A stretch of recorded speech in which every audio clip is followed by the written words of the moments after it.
బులెటిన్లో breaking news చూస్తున్నాం. CM Chandrababu పై నమోదైన లిక్కర్ కేసు క్లోజ్ అయింది. గత ప్రభుత్వ హయాంలో చంద్రబాబుపై కేసు నమోదైంది.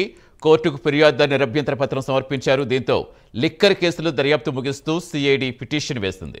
పూర్తి సమాచారం ఇచ్చేందుకు మా కరెస్పాండెంట్ శ్రీహరి జరుగుతుంది. శ్రీహరి, రీసెంట్ గా చూసాం ఫైబర్ నెట్ కేసు సంబంధించి క్లోజ్ కావడం, ఇప్పుడు లిక్కర్ కేసు ఏం చెప్పింది ఇంకా సిఐడి?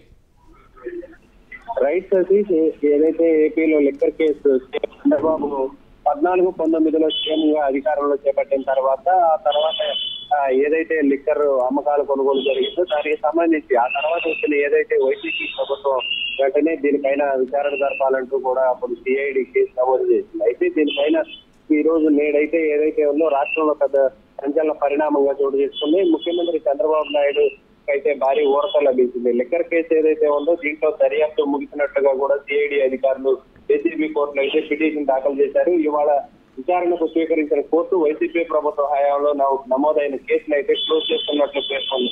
కాగా చంద్రబాబు ఏదైతే చంద్రబాబు సీఎం గా ఉన్న సమయంలో మద్యం కంపెనీలు అక్రమంగా అనుమతులు ఇచ్చారనే ఆరోపణల నేపథ్యంలోనే సిఐడి కేసు నమోదు చేసినట్టు పీసీ యాక్ట్ ఏదైతే ఉందో దీని కింద చంద్రబాబుపై కేసు నమోదు చేసిన విషయం మనందరికీ తెలిసిందే. అయితే సుదీర్ఘ విచారణ వాదనలు వినిపించిన తర్వాత ఇవాళ అయితే చంద్రబాబు లిక్కర్ కేసుకి సంబంధించి ఏసీబీ కోర్టు అయితే ముగిసినట్టుగా అయితే మనకైతే సమాచారం అందుతుంది.